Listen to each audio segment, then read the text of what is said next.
The voice of Husker Nation is on the air. This is Hail Varsity Radio. Insight, opinion, expertise, along with the biggest names talking Nebraska sports. Join in with the show at 402-489-1240 or 1-800-825-5865. Now, here are your hosts, Chris Schmidt and Elijah Herbel. Thank y'all for coming out. It means a lot, and it shows how much the community cares that y'all came out. And second, I would like to thank my family for all they've done. I mean, they have helped me so much and are always there for me, and I hope someday I'll be able to repay them. And then now I want to thank all my coaches, present and past, for pushing me every single day to be the best version of myself, not even just as an athlete, but as a man. They've definitely helped me through almost every aspect. With that being said, I'm going to get to the point and go Big Red. We're staying home. So are we, there we go, we're unmuted, we're ready to go, we're in a sweat, we're called a steam room here, baby. Could you not hear that? We had audio going out over the air, so. Well, I heard like a glimpse of it and then no. So what we're going to do is we're going to open the windows here at Sherman Field, and I'm going to just see how far I can shot put this computer. I'm on the road today. I'm in a great mood. Chris Schmidt, Elijah Herbel, Hail Varsity Radio Roadshow Wednesday. We're presented by Currency. For all your equipment financing needs, go Currency. We're streaming. Hail Varsity YouTube channel. Get to that spot. You want to see all the coverage of Carter Nelson. Brady Oltmans was in the hot spot in the state of Nebraska. And Carter Nelson is in. What a big get for Nebraska. What a celebratory day for Coach Rule and Nebraska's class. Numbers to get in, 489-1240, 489-1240. But, man, Ainsworth was hopping today. The gym was opened up. And I love the scene in the ceremony, Elijah, where Nelson got right to it, says, I'm staying home. It wasn't the proverbial hat dance, but you had Carter and family members taking their three-quarter zip-ups off, and below it was the Nebraska polo. So it was really special. Dad was high-fiving everybody around him, and it was just an awesome moment for the community, really cool for the state, and really exciting for a lot of Nebraska fans. We'll take some emails. We'll get to those. Chris at HailVarsity.com can also comment in the stream if you're watching on the Hail Varsity YouTube channel, the Hail Varsity Radio Twitter feed at HVarsity Radio. So long and short of it, reaction is this. There's no way to sugarcoat this. This had to happen. If you're Nebraska, this had to happen if you're Matt Rule. Now, it doesn't always happen, and it's not going to always happen. But in the infancy of the Rule era, you need to get players the caliber of Carter Nelson. You need to get players the caliber in that top 100, top 70 recruiting ranking, and then do something with them. It's one thing to get him, but you got to do something with him, and that's the specialty of Rule and his staff is development. Big star or no star. That's what they're known for. At least that's what their history speaks to. But this is a statement for Nebraska football 2023 moving forward, Elijah. And it's an important statement because in the era of huddle and no borders, you've seen it happen in Nebraska where other programs have come in. And we're talking SEC and Big 12, just up the road in Omaha. They've gotten really good players from the state of Nebraska.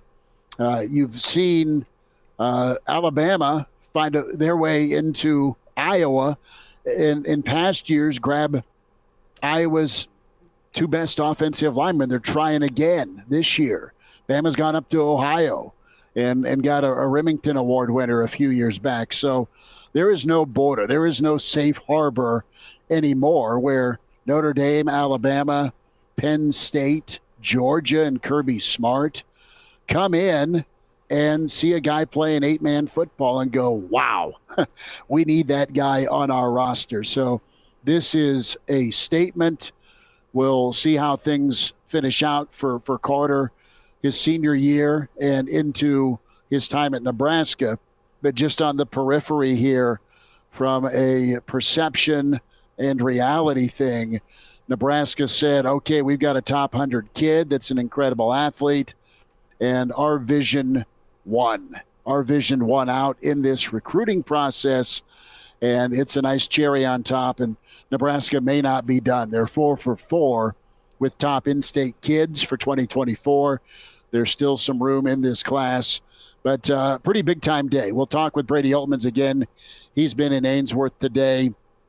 We may catch Brady on the way, but we're going to catch Brady whether he makes it back or he's stopping for a chicken fried steak somewhere. I hope he is. We'll bother him in about an hour. Mike Babcock in 15 minutes. And also Evan Bland will join us, 489-1240.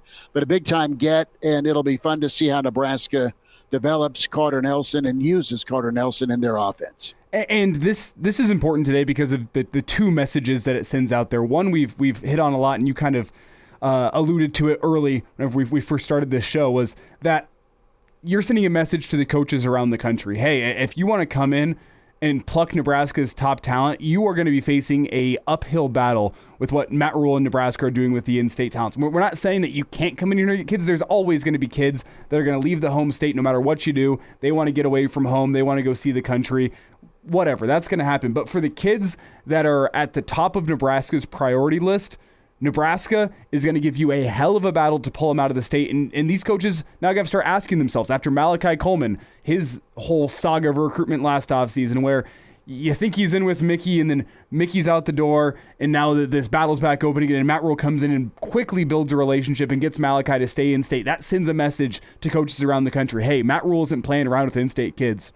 Now, a top 50 guy in the country, one of the top tight ends in the country, Georgia, who over the past couple seasons has been something of a tight end you themselves. They want Carter Nelson services, but hey, Nebraska and Matt Rule, they're going toe-to-toe with the Georgias of the world for the in-state kids, and they're going to win that battle. That's a message it sends to coaches across the country. Hey, if you see a kid in Nebraska, just know you're going to face a hell of a battle with Matt Rule to try to secure that kid's commitment. Also, the second message it sends is to other in-state kids that are currently between the ages of 13 and 16. Their recruitments are about to start blowing up. They're going to be coming down the pipeline. We might not know their name right now, but you better believe they sure as hell know the names of Malachi Coleman and Carter Nelson, and they saw how these recruitments played out.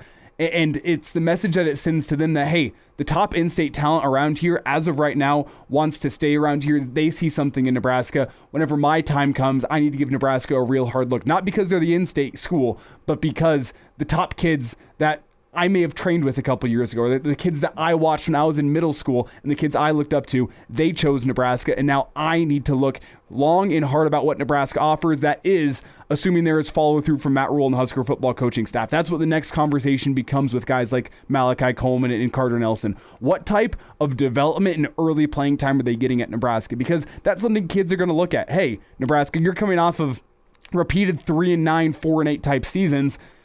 Your top talent in the state should be playing somewhat early in their Husker career. Maybe not their first game as a true freshman, but if they're going to be something at Nebraska, you expect, based on Matt Rule's history and based on what the standard is in college football, that these guys are going to come in, they're going to earn snaps, could be in limited quantity early. Maybe they come in and impress, and maybe they become a starter early in their career. That's possible. But at least in limited snaps, these guys are going to come in, they're going to make an impact, because you need to show your recruits down the road, hey, if we bring you to Nebraska, it's because we have a plan for you. And if you're a top guy, a la Malachi Coleman, a la Carter Nelson, we have a plan for you early in your Husker career to get you on the field, get the development we need, and get the most out of you while you're here. That's what this next conversation becomes, and that's not a conversation for now. That's a conversation for 4 or 5 months from now, or a couple years from now in the case of Carter Nelson. But that's the next step for Matt Rule and the coaching staff, is how do you get these guys on the field and utilize their talents in order to win football games? Because the recruits of 2027, 2028, they're going to be watching for that now and seeing how does Matt Rule utilize talent once he gets it on campus, because clearly there is something that these top in-state kids love about Matt Rule in Nebraska. Optics for sure, and then production, to your point. When does that production happen for in-state, out-of-state?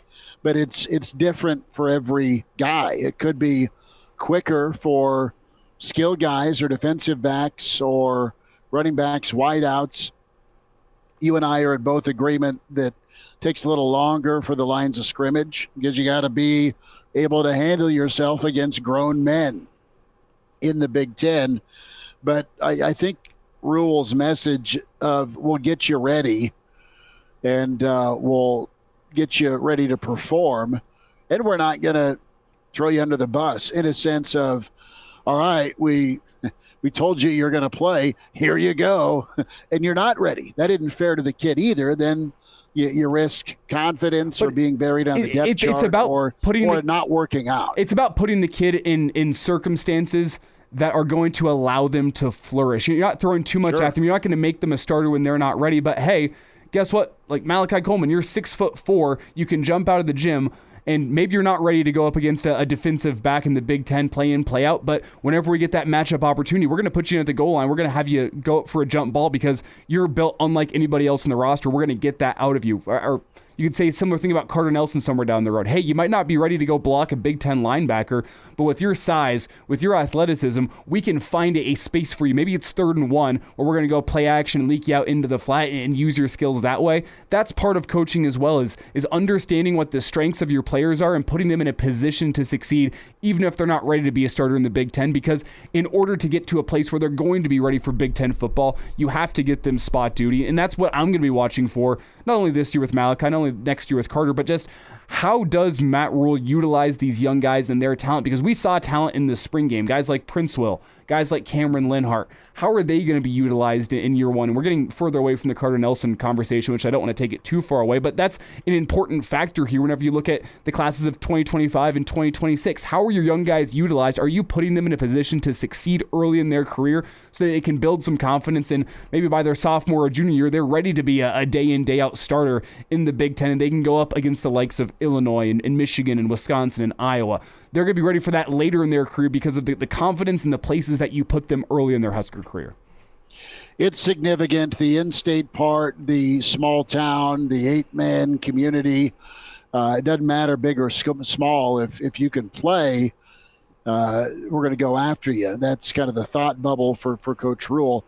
And Nebraska's gone after some high-profile names in the 2024 class. You got Banks, top offensive tackle that's out there that's been to campus multiple times. You've got Raiola, of course, that ended up at Georgia, but Nebraska didn't flinch. They put their best foot forward, and, it didn't work out trying to get Raiola, but it worked out well in the sense you were able to flip a guy like Danny Kalin, who we need to mention in this as well because he's been instrumental in landing your fellow in-state talents with the two wideouts from Bell West and Carter Nelson. That relationship, connection, and chemistry, at least off-field, has been very real.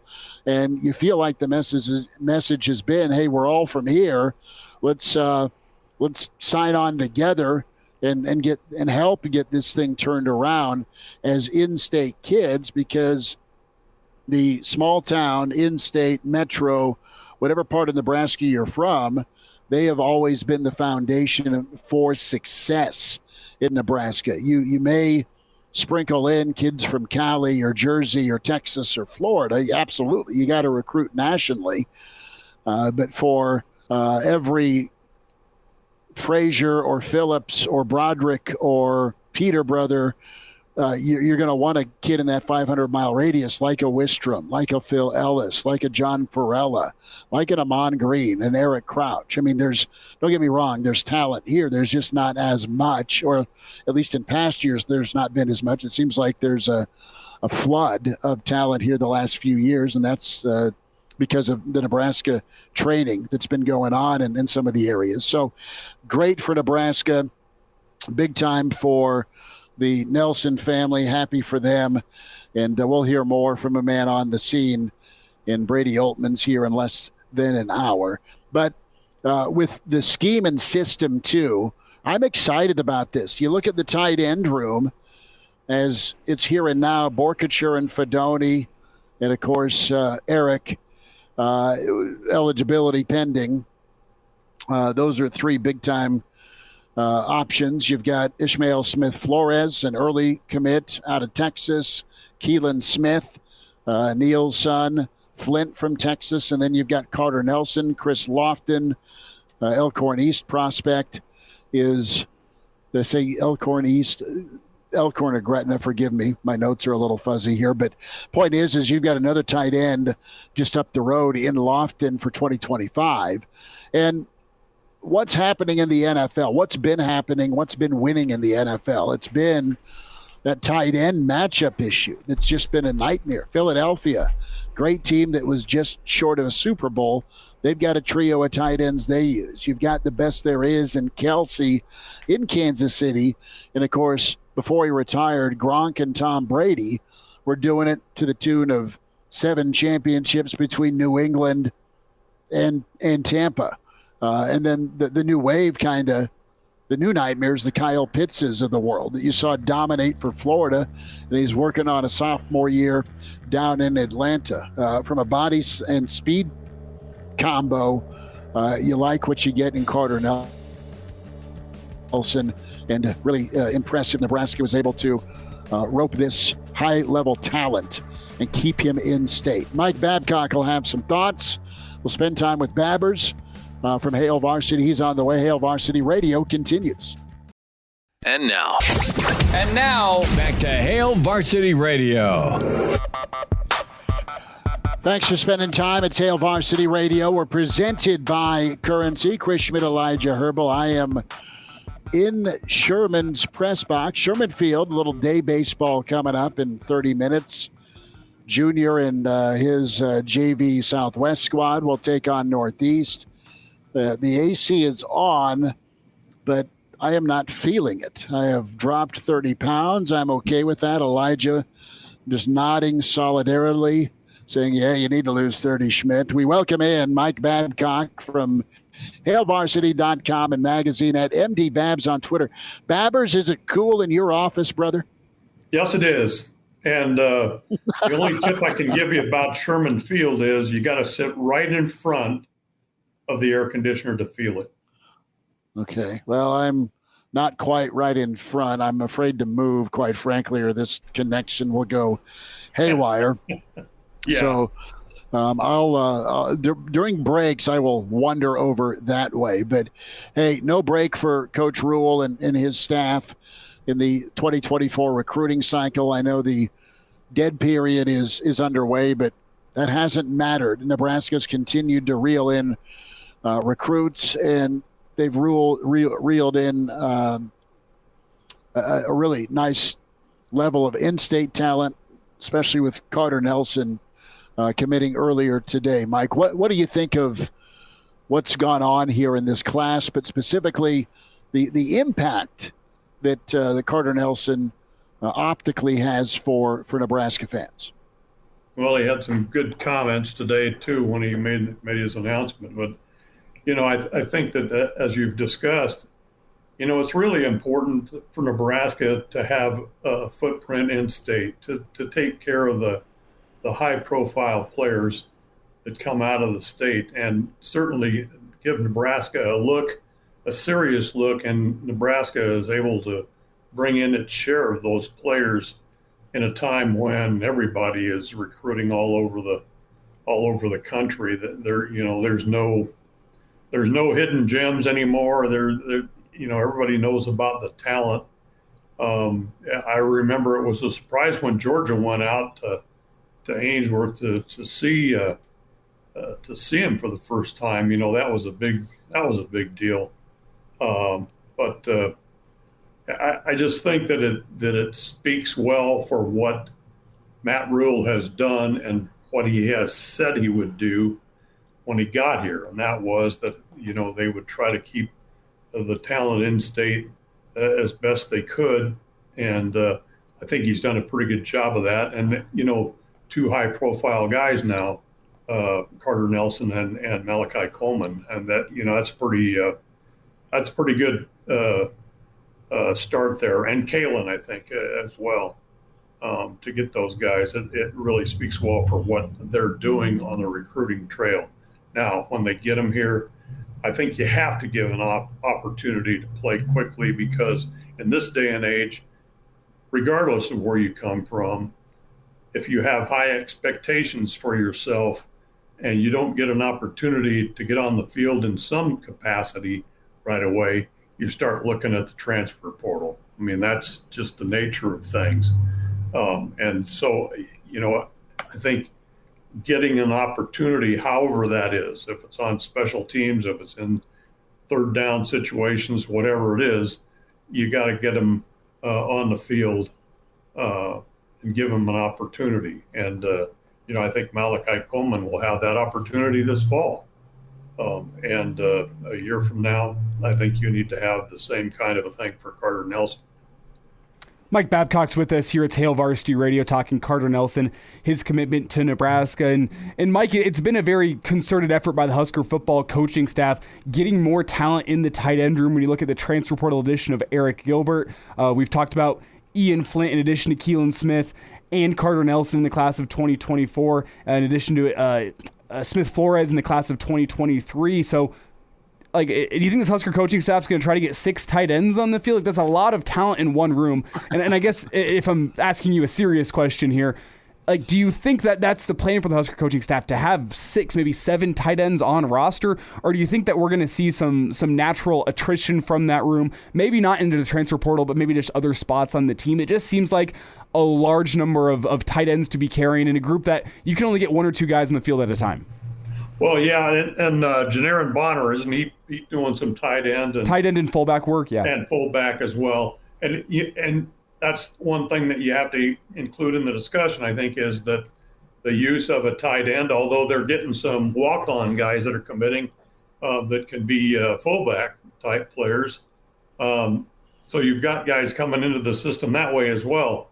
I think that they plan to use multiple tight ends in some of the alignments, whether that's 2 and maybe you have a fullback or whatever, that kind of a situation could give an opportunity. But yeah, I think there could be at any position, when you start having numbers like that, there can be some attrition, but let's see how it plays out. I'm still interested to see what this offensive system is that Satterfield and Rule are going to put on the field, how they're going to incorporate tight ends, because it looks like it has become a priority position.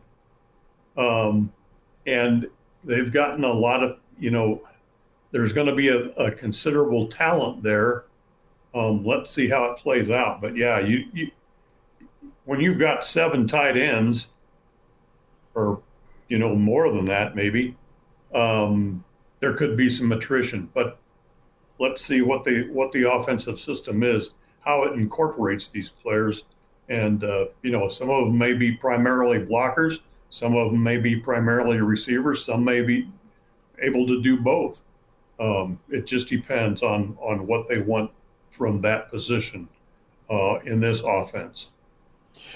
The tight end spot is such a matchup nightmare, and you get a guy that can come in and be another offensive lineman and really aid the run game. You get a guy with size and speed where they can get loose off of play action, and they're too big to deal with, Mike, if you're a corner, and they're probably too fast in some instances to deal with if you're a linebacker, and then you better pray your safety's physical and fast.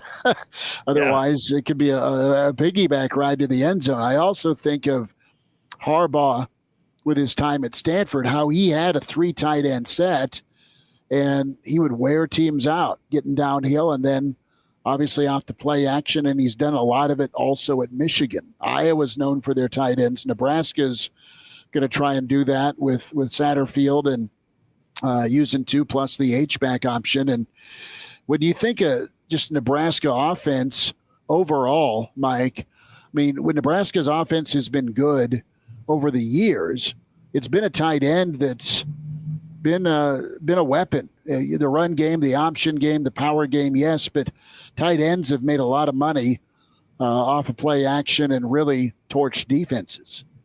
Yeah, that's true. I think Nebraska, one tight end that always comes to mind, that Tim Carpenter was an outstanding tight end. Yes. I mean, he was a tremendous blocker and deserved accolades for what he was able to do. And he only caught 2 passes during his career at Nebraska, both against Pacific, one each year that they played Pacific. And the joke was, Pacific dropped football after the second year that Nebraska played him, that he caught a touchdown pass. So the joke was that, well, he caught 2 passes. They were both against Pacific. Pacific dropped its football program as a result of that. But he was outstanding because of the way that offense worked and how the tight end fit into what Nebraska wanted. Another guy on that offensive line that could block.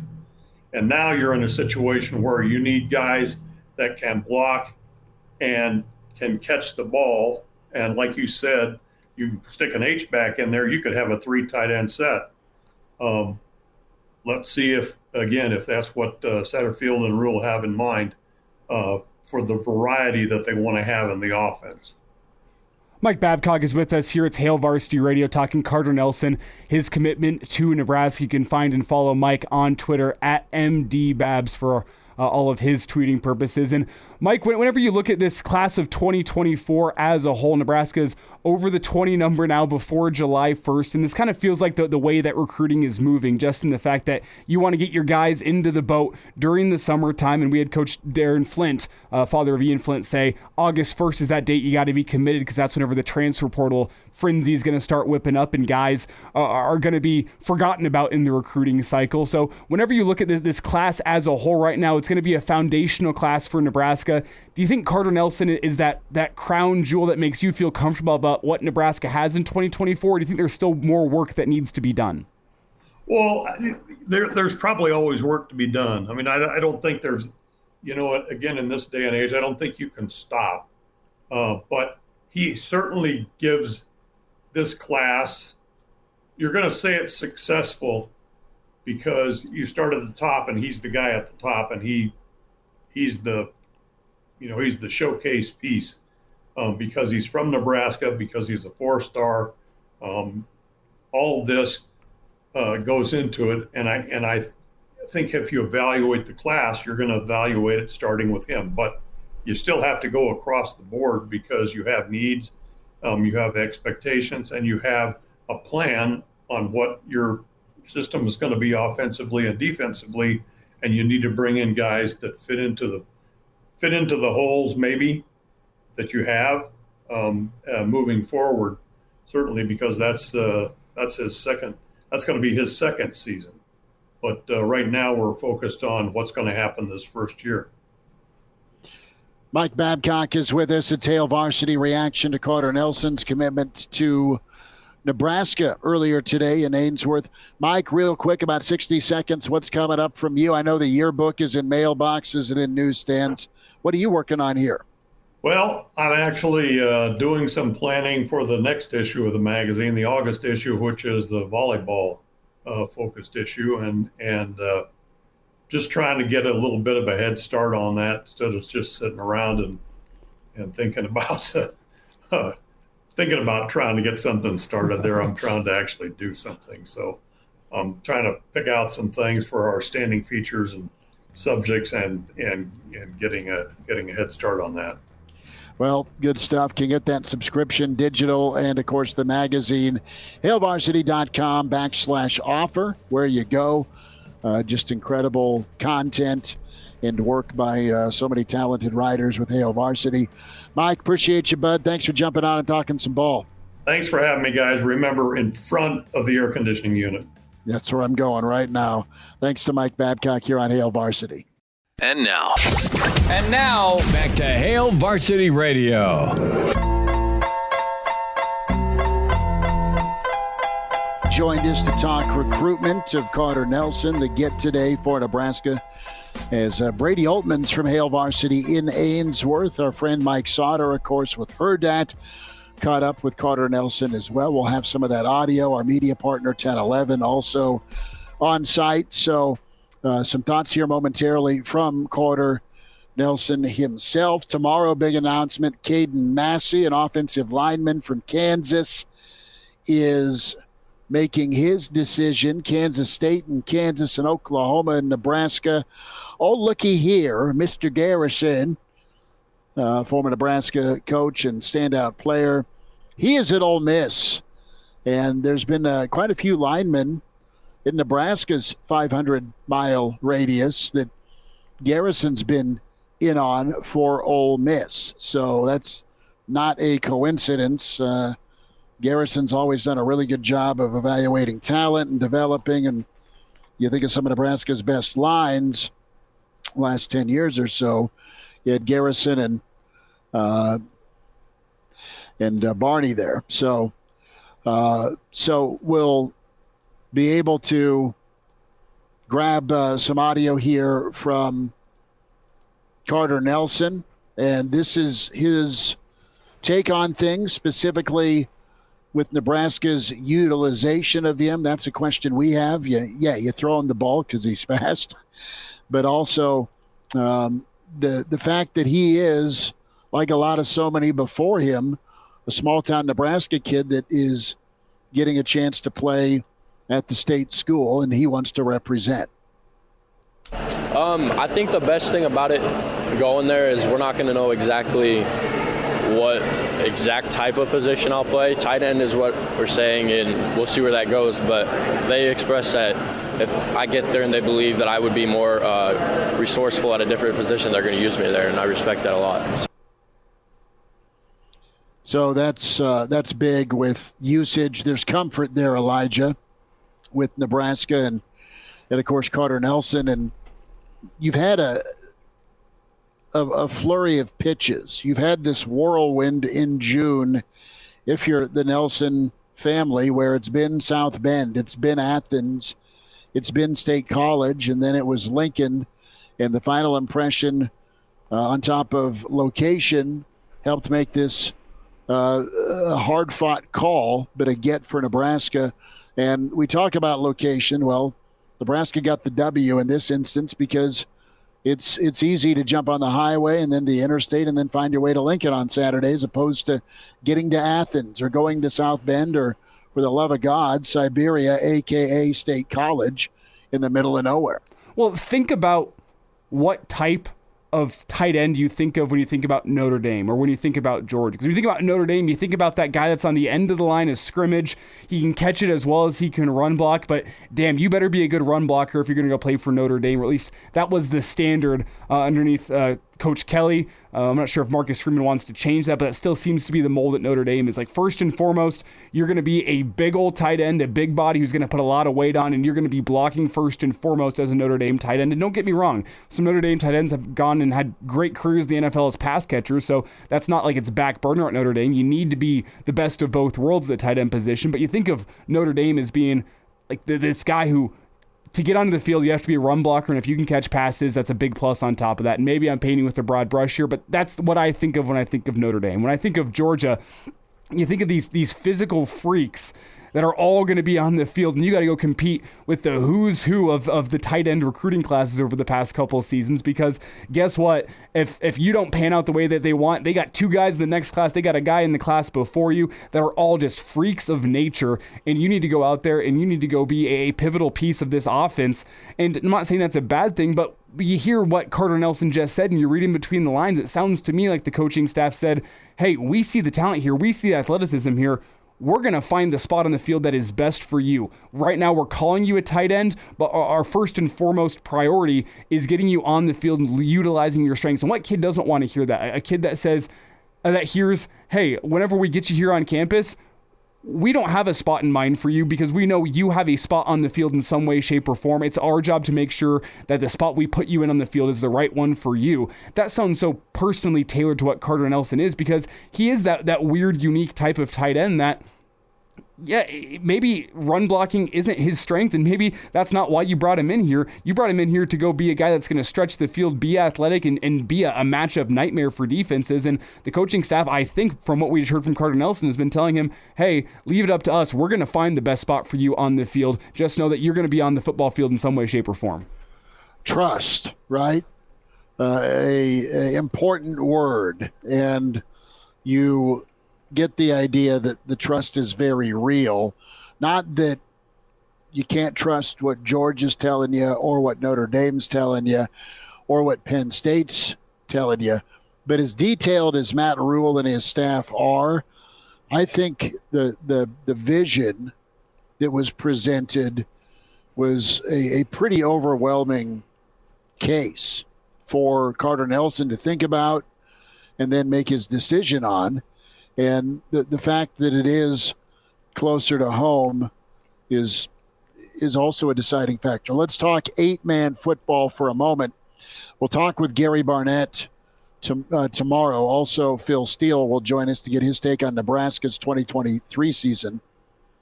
But Barney recruited Rashaan Salam, Heisman winner for Colorado. He passed away, unfortunately. But Salam was a story, really the story of college football, as the Heisman winner at running back. And it was Rashaan Salam that went to this little private school in San Diego, played 8-man football, and Colorado liked him, found him, and said, let's give you the ball, son. And 2,000 yards later, and a loss to Nebraska, mind you, Salam was kind of your 8-man football story. Iowa had their own 8-man stud that really killed it with a guy named Peyton Manning. Dallas Clark at tight end, if you remember him a little bit. Those two guys are 8-man, and Nebraska's been littered with 6-man and 8-man standouts that have found their way for 4 or 5 years on the team and been key contributors for scout team, and then they've made their way up on the top couple parts of the depth chart, and they performed. I think Andrew Shanley, a recruited 8-man guy, he was on the practice squad for a New York Giants Super Bowl championship team, but Shanley, an 8-man guy, and of course now you have Carter Nelson that has really done it all in Ainsworth the last couple of seasons, running, catching, throwing the football, but has his home in Lincoln. We'll wind down. I think just quickly, it depends on how you look at 8-man football, because some people are going to say, well, you haven't played the same level of competition as the guys down in Texas. You need to get adjusted to the college football level. But then you talk with a guy like Charlie McBride. He said this plenty of times. Whenever you go down to those levels, sometimes there's less bad habits you have to break, because you got to change a lot about a football player from high school to college regardless. And as Charlie would say, there's less bad stuff ingrained within them whenever you don't have that level of coaching that you see in Texas. That's no discredit to the Ainsworth coaches. Sure. I'm sure they're great out there, but that's what Charlie's told us before, is that, yeah, whenever you have less bad habits to break, you can get good habits instilled faster. Maybe you can even get a guy on the field faster despite the fact that he hasn't played the same level of competition. No, and the track numbers and testing, hey, they're as good as anywhere in the world. That's for real. We'll wind down this first hour. Brady Oltmans in Ainsworth next hour to kick us off. And now, back to Hail Varsity Radio. One final time, Hail Varsity Radio. We're here at Sherman Field. Afternoon baseball gets going in about 10 minutes or so. Southwest against Northeast. There's lots of coolers in the dugout. I could use a drink of water, Elijah. I'm going to whine to you. But in the press box, big thanks to Sherman and the folks here for opening up to watch a little day of baseball. And big news is the entire town of Ainsworth celebrating Carter Nelson's commitment to Nebraska. I wonder how Rule celebrates. Rule probably smiles for a moment and then is like Saban, where he's on to the next. Happy for the instant, and then let's worry about what's next on the to-do list.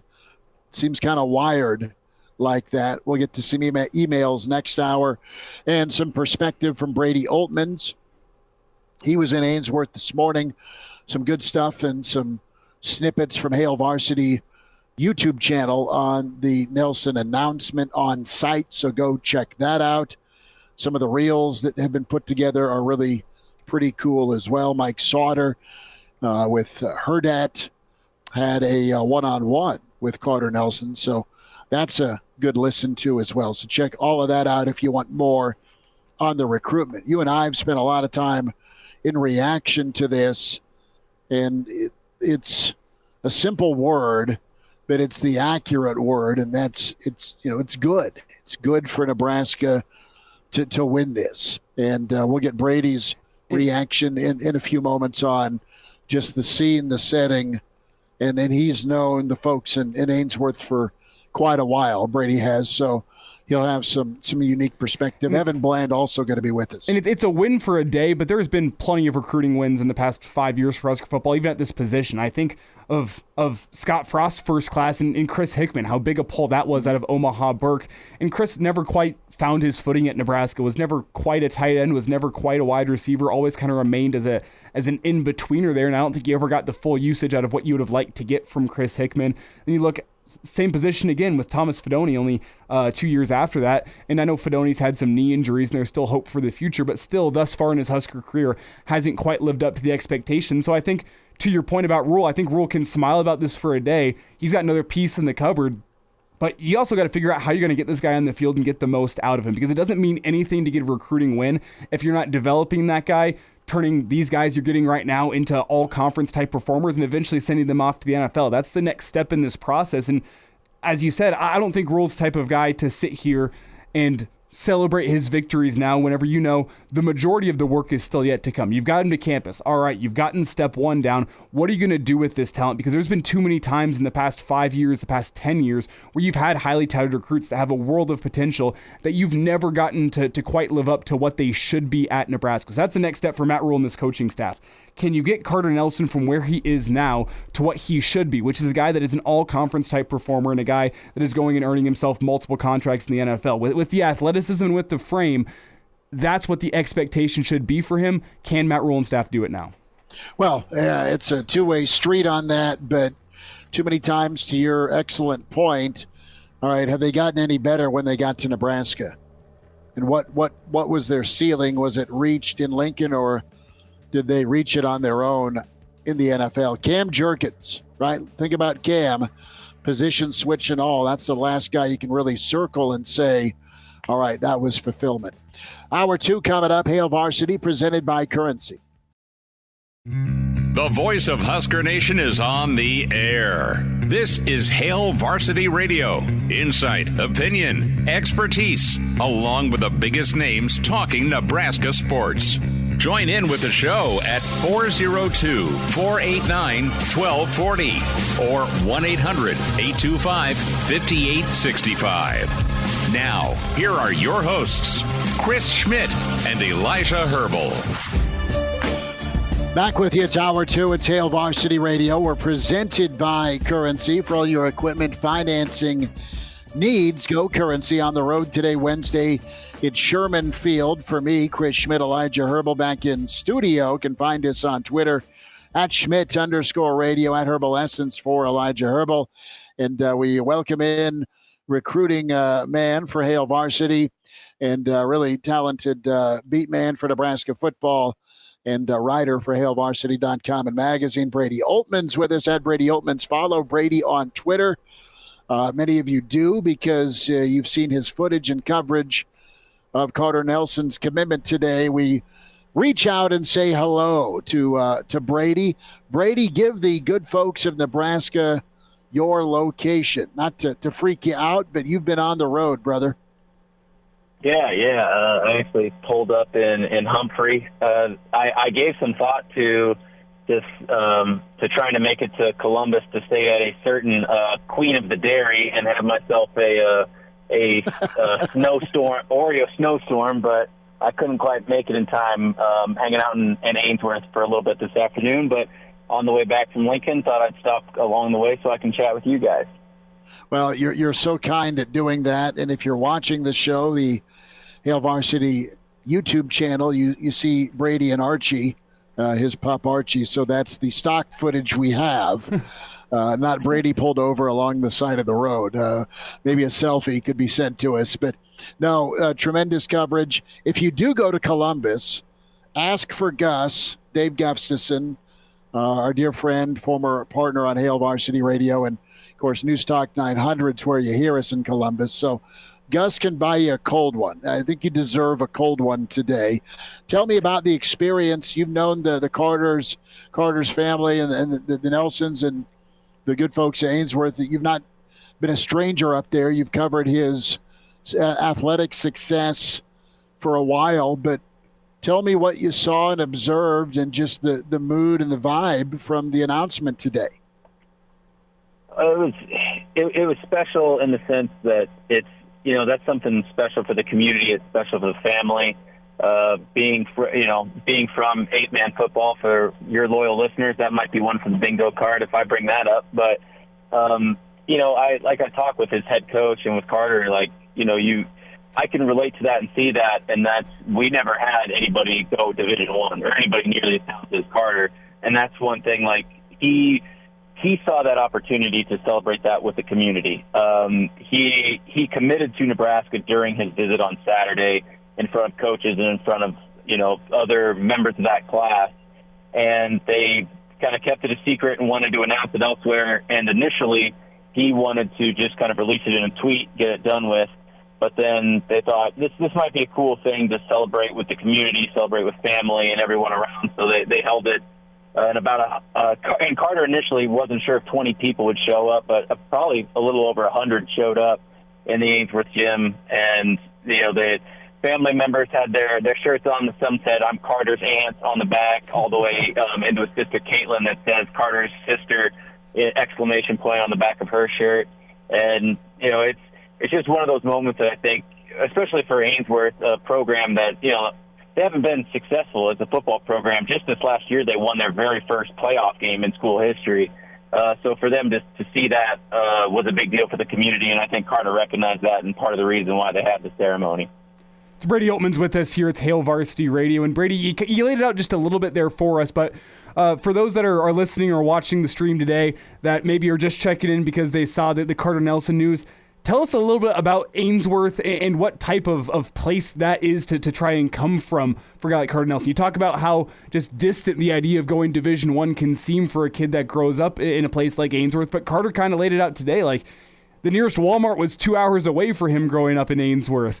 You're playing 8-man football. What is life like in Ainsworth as Carter is about to make the adjustment from life in Ainsworth to life in Lincoln? What is just that lifestyle in a town like that like for our listeners maybe checking in for the first time, or maybe those listening from across the country via podcast?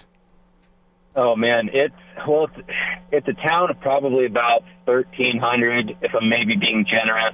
The kind of place that's got, a highway that goes through town, and then you've probably got one main drag that goes perpendicular of that to make a good intersection in town. The Brown County Jail is right there downtown, and it's pretty much a 3-story building with a 25-yard by 10-yard fenced-in area in the back with a basketball hoop and a bench. So it's a place that there's not I think Atkinson is probably the closest big town near it, you know what I mean? And Holt County, and even that's a trek. It's up there isolated enough. You're still probably a ways enough away from Valentine to where that's the school, and you really kind of get by school, kids-wise, with what you've got. And playing an 8-man ball, and you're kind of put down behind the 8 ball, they're going to, Jesse Owen, his football coach, said that they played a conference game at McCook last year. All right, that's 4 hours away. And they played a conference basketball game there. They play Osceola in a conference game for sports, and, Osceola's 2 hours away. So you're really up there isolated. It's a small town. You kind of got to go and scrap to get what you got to get. And I think and even Carter thought, maybe his freshman year, he thought maybe he'd be good at basketball and chase basketball. And a couple of people got in his ear and said, I don't think you understand how good you're going to be at football. And, that came to fruition. And there's been a lot of Husker greats that have come from 8-man ball and from small town Nebraska. And this one kind of stands out there because not very many come from that kind of place. The buzz around the attention of Carter Nelson was real. I mean, real with Georgia, real with Notre Dame flying in, real with Alabama checking in, real with the who's who of college football, because it's there's no state border anymore. Everyone can see and make their own assessment and evaluation. How did Carter and the family deal with that attention when it came to the recruitment? Well, I think Carter described it as one of the most difficult decisions he's made was saying no to those other schools, specifically Georgia, Penn State, and Notre Dame. And every single one of them told him, hey, we're exactly what we're looking for. You look and you are exactly what we're looking for in a tight end recruit. And not only in tight end, they kind of, they want to move him around because, college football, tight end can, wear a multitude of hats these days. But and I think Carter, he took it in the approach of he's very thankful, and the way that he came off and described it to me was he's very thankful and felt very blessed for the opportunity to be in that position because not many other kids from Ainsworth or a similar town get that opportunity. So he wanted to really take it in. He wanted to go see all those different places and understand, there's possibly opportunity elsewhere.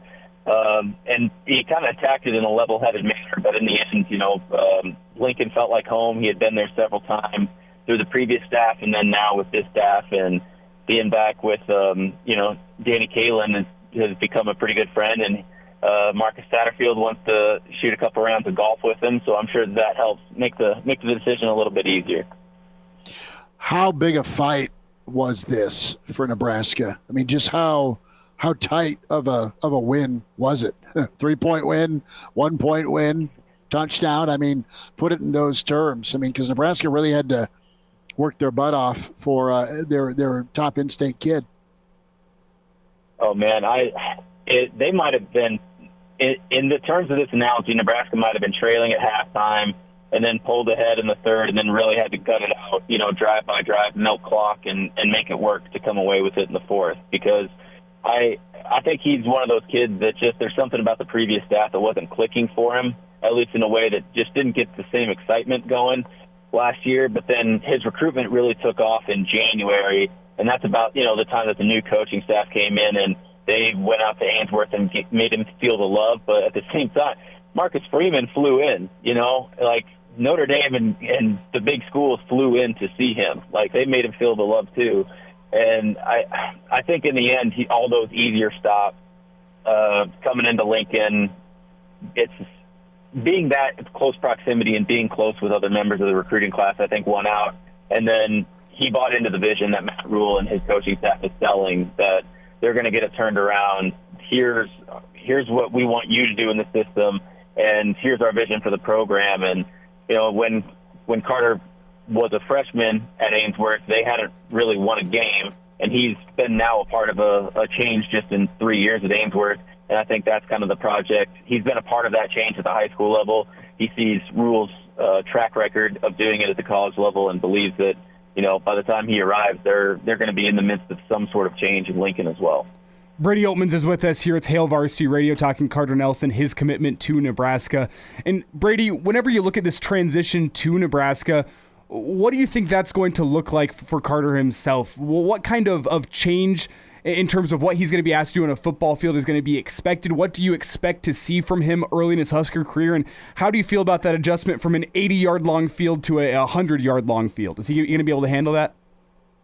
Well, he's kind of mentioned this, that like he knows he's going to have to work harder now going forward than he had before in his, at the high school level. The work is now beginning.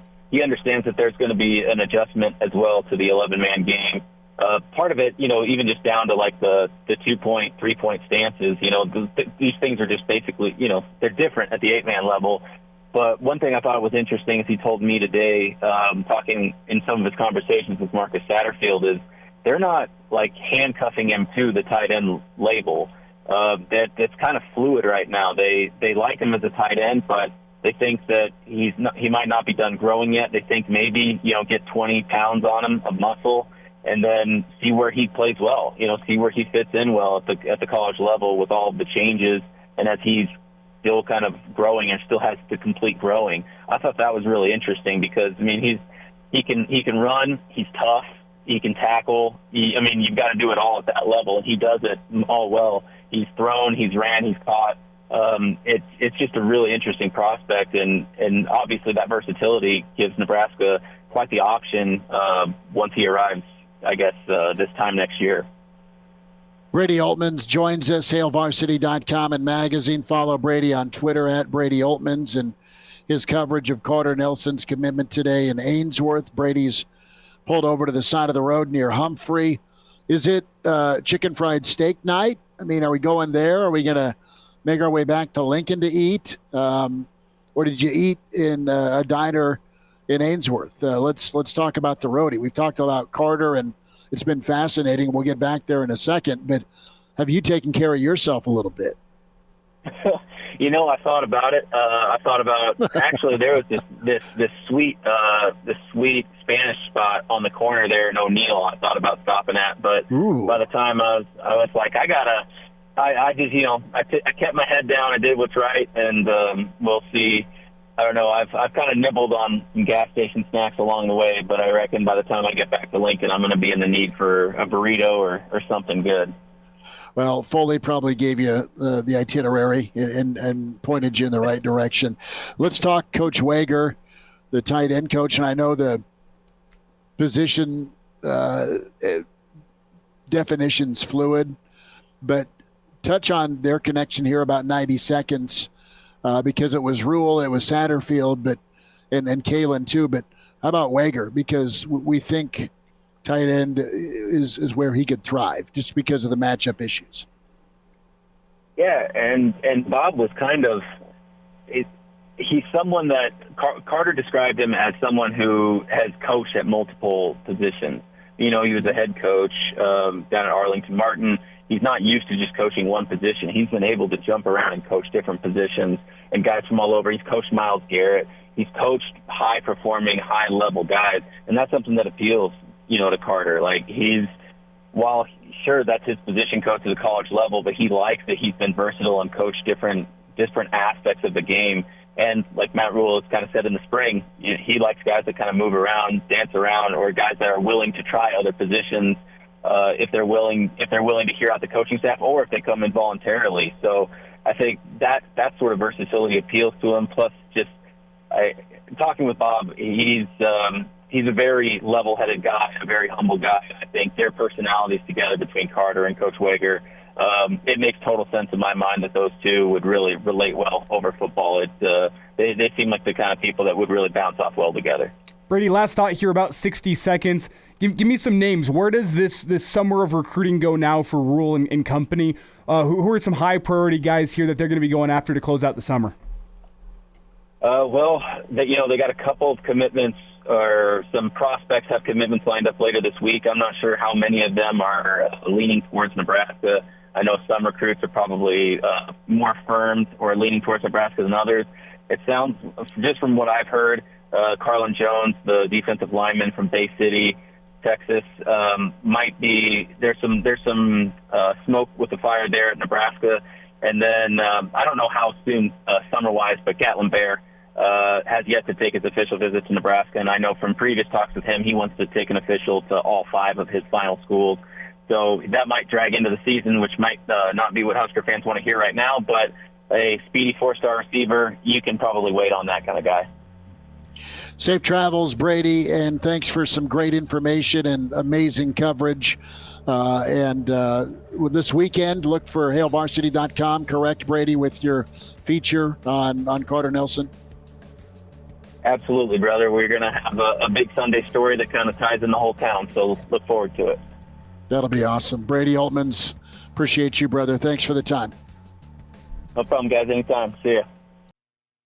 And now, back to Hail Varsity Radio.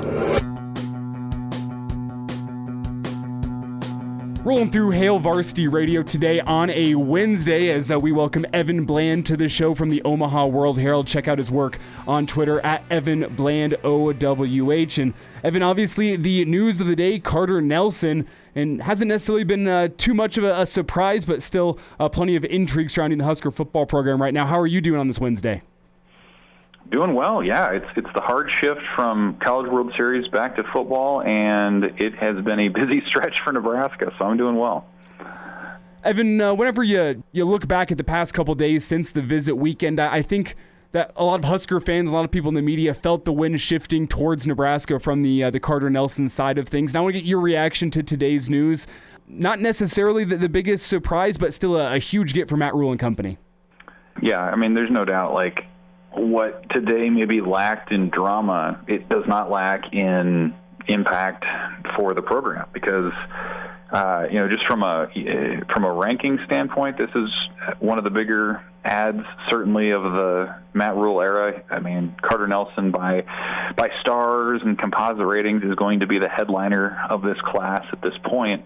But it goes beyond just that, right? I mean, you can look at the schools that he said no to come to Nebraska. I mean, he took an official visit to Georgia and Notre Dame and Penn State, closed it out with Nebraska, and that's the school that he chose. The SEC, most of the SEC was after him. Nick Saban famously told him that his 8-man film was the first that he had watched. So this was a true national recruit who had been pursued by pretty much every program out there, and Nebraska, with a new coaching staff, without much of a track record of on-field success in the last 5 or 6 years, wins the battle for his services. So it's a huge win. It's a huge flag that they can plant in state, especially on the heels of what they did with Isaiah McMorris and Daniel Kalin and Davon Hall from Bellevue West.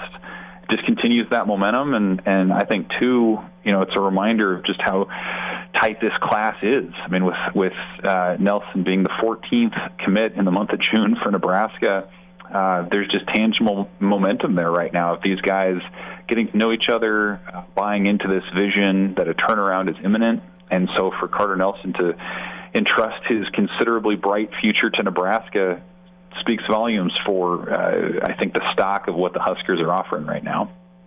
Evan Bland is with us here from the Omaha World Herald. It's Hail Varsity Radio. And Evan, whenever you look at this June surge that's been for Nebraska, what do you make of the impact of Daniel Kalin? And I mostly ask this in relation to Carter Nelson, but also his teammates at Bellevue West as well, and Isaiah McMorris and Davon Hall. What has Daniel Kalin's impact to this class of 2024 been since he came into the boat a little over a month ago? Yeah, it's been considerable. There's no doubt about it. I mean, his own recruitment took that 180, of course, when he was sort of their fallback option to Dylan Raiola, and then he comes to Nebraska and thrives at the Elite 11 event. And yeah, I mean, pretty much every recruit that I've spoken with in the last week or so has said that Daniel Kalin's been in his ear about, hey, commit, hey, this is a place where we can win a lot of games and make a lot of memories. And, Nelson and Kalin go way back as football players and just guys who have trained together and that sort of thing. They were at the College World Series for at least one game last week, just kind of hanging out.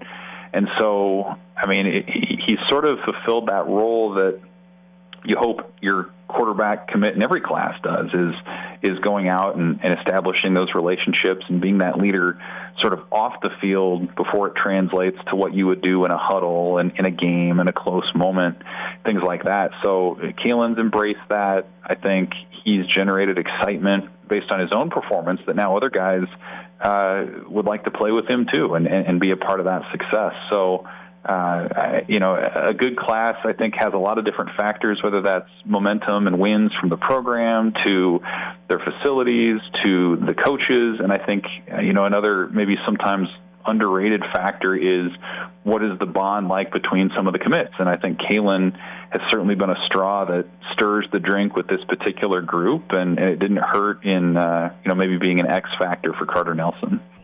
Evan Bland is with us here on Hail Varsity Radio. I've jumped in a bit late. I have not taken the velvet hammer to this computer. All we needed to do is reboot, Evan. How about that? That's like my number one piece of tech advice is, did you restart it? Did you plug it in? Okay, that's where I'm going to go. And it's funny, that's the one from like growing up in the technology era, that's the one piece of technological advice that has not changed. From like age 5 for me to now almost 25, it is always the tried and true, turn it off and back on again.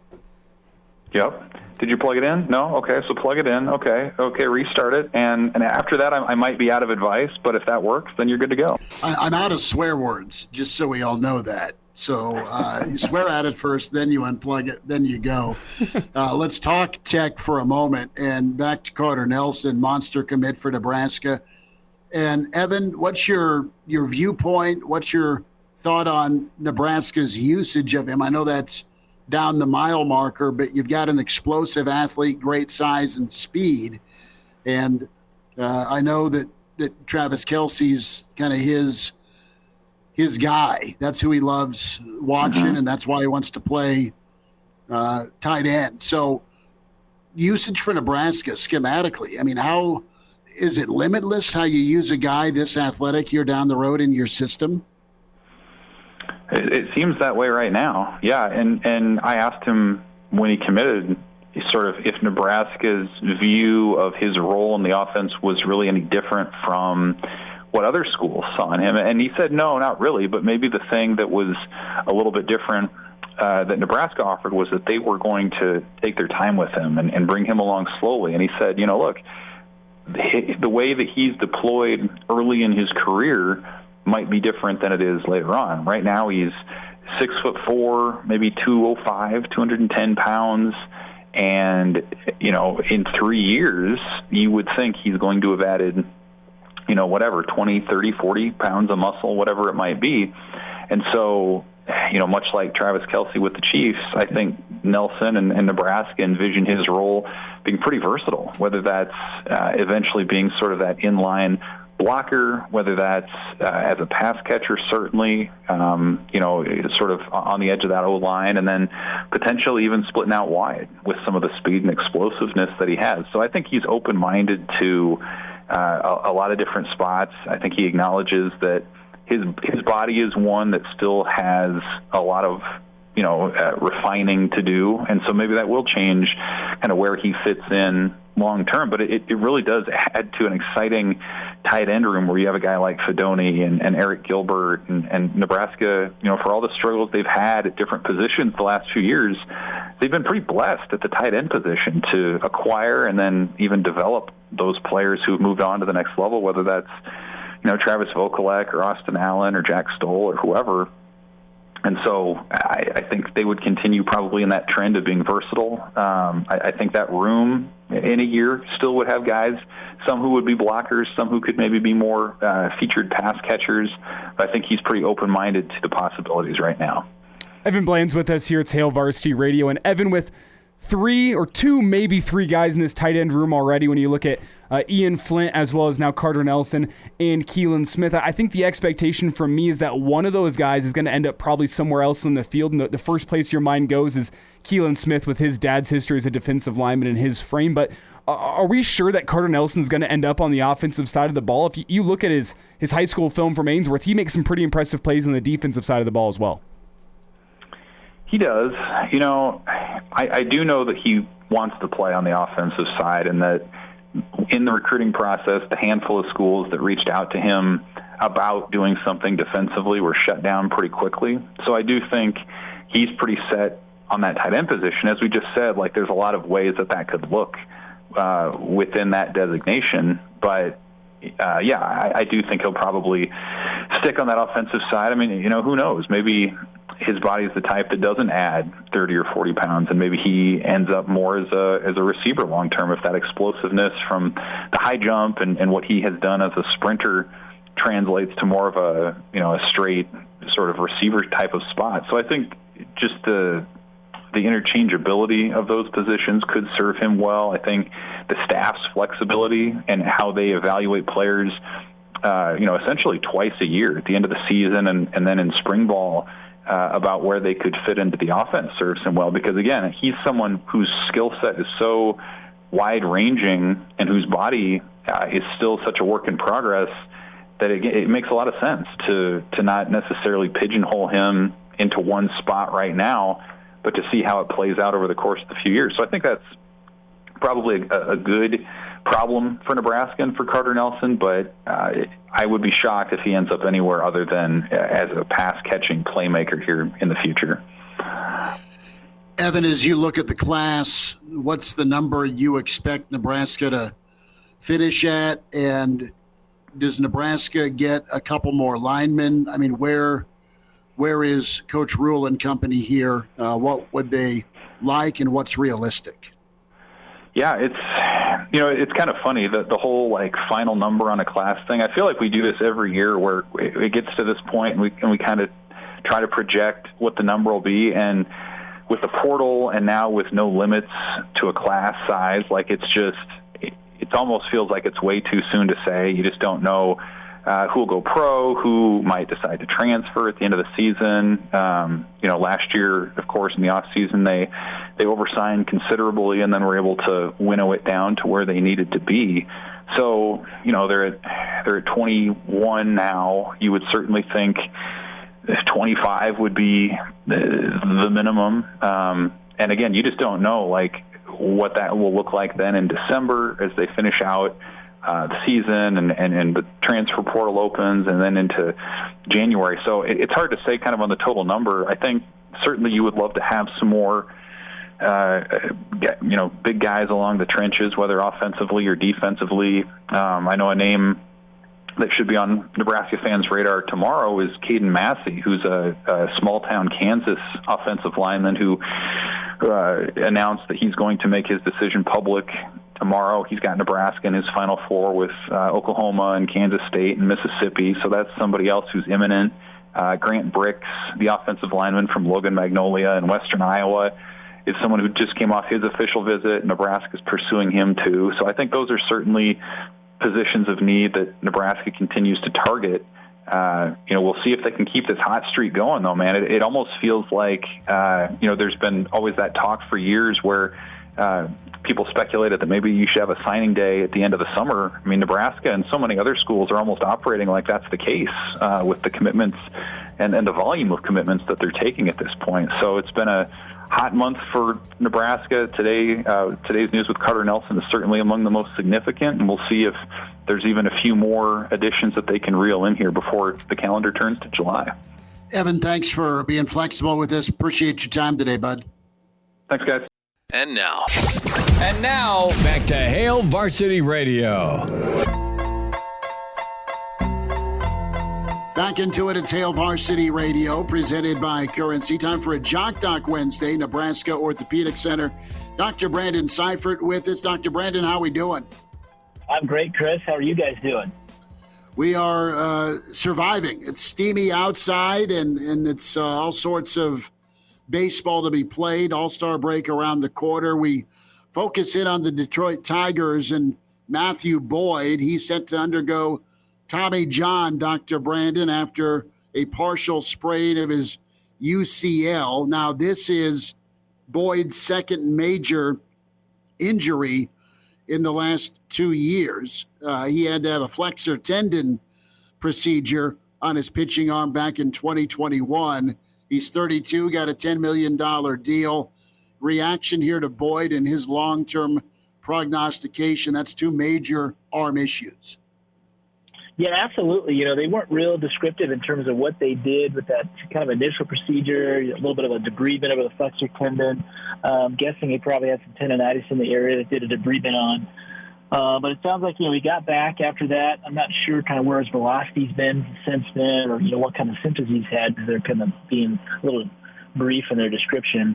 But ultimately, we've arrived at a point now where he's got a partial tear in that UCL. They're talking about surgery for him. And if they're at a point now where they're already talking about surgery with a partial tear, my guess is he's probably been having ongoing symptoms for quite some time. They probably just haven't really alluded to it. But as you look at that, typically with these, so we're talking about our Tommy John ligament injury. We talked about these before, but just, from an anatomical perspective, this is in the elbow joint. It's on the inside of your elbow. It's that ligamentous structure that basically if you put your arm out straight away from your body, and if you were to kind of take your hand, go palm up and move your hand away from your body, that direction is called a valgus direction. So that force that's generated through the elbow on the inside is really what this ligament tries to prevent and tries to limit. And so that's where the Tommy John ligament comes from. And so in his scenario, he now has a partial tear and essentially has looseness or instability there. So when he does go to throw and brings that arm forward, he's not able to generate kind of that same velocity to kind of snap that ball forward. And also with that creates pain. Dr. Brandon Seifert's with us here. It's a Jock Doc Wednesday on Hail Varsity Radio. And Dr. Brandon, is your assumption here then that when coming back from that first surgery under 2 years ago, something was biomechanically wrong in how he was throwing a baseball after that? That's what's led to that? Am I taking your last point wrong, or is that kind of the thought that you have with these two back-to-back arm surgeries so quickly? Yeah, absolutely. I think you could take that kind of two ways. One, gentleman had, this player had a surgery, had a debridement in this area, was flared up before. So, is there something there? Either A, biomechanically was a problem before that previous surgery, potentially. And then the second part of that is, did he have some mechanical issues, post-surgical procedure, which is a good likelihood. The other part about this is with them not really kind of telling us what they found during that previous surgery, you almost wonder if he's had, some issues with this Tommy John ligament for a long time. And even though they kind of addressed some pathology with the debridement, maybe they didn't quite hit the full pathology that he had, or maybe they're just trying to do kind of a debridement and minimal procedure to see if they could get him by, to see if they could generate some healing around that ligament. And that may have been the goal previously, and it may have just turned out where that ligamentous structure was already too damaged that it just didn't heal. Dr. Brandon Seifert is with us, a Jock Doc Wednesday, Nebraska Orthopedic Center. What's the recovery like for a flexor tendon, and are there similarities from a rehab standpoint post-Tommy John? Yep, and so when you look at these, that recovery window is kind of that 12 to 18-month kind of recovery time frame. That's typically what they do for these. From a surgical perspective, these procedures take anywhere from about an hour, 2 hours, not super long procedures. And it's just a really long, kind of extensive, very technical kind of rehab and recovery with these. You're very limited in terms of when you can start throwing again after these. You really have to protect that ligament, give the body an opportunity to kind of grow in around that ligament to fully stabilize it. And so, the technical part of this, the rehab part, is very specific. Dr. Brandon Seifert's with us here at Jock Doc Wednesday. It's Hail Varsity Radio. And Dr. Brandon, do you worry about this potentially being career-ending in terms of the back-to-back throwing arm surgeries? Maybe not that he'll never be able to throw a baseball again, but maybe not at this level, the major league level. It's a very taxing place for your arm, and now with these back-to-back surgeries, how feasible is it that he can even get back to that same level he was at? Yeah, no, that's a good question. And you think about him, he's a little bit different than kind of your typical primary first-time Tommy John injury patient. He's had this previous procedure, so does that impact him at all? Do you put him more into that? Is this more like almost kind of a revision, doing a Tommy John surgery again? I probably wouldn't put him into that category. I think he probably still fits into that. This is my first time Tommy John surgery category, which when you look at those, the return to play rate, so meaning returning back to the same level or higher, is still very high. I mean, those statistics show anywhere from 50, even some up to north of 80%. We're being able to return back to that same level. And the issue there, though, that we've kind of discovered over time is even though you can have a pretty high return rate and get back to a pretty significant or close to, sometimes even more than, kind of velocity than you had before, what's interesting is it seems like that kind of your duration of your career tends to shorten some, but also kind of your ability to throw, higher volume, longer kind of pitch counts, higher pitch count seems to diminish after this procedure. That seems to be the one kind of limiting factor for it, even though you get back to a pretty high level of playing.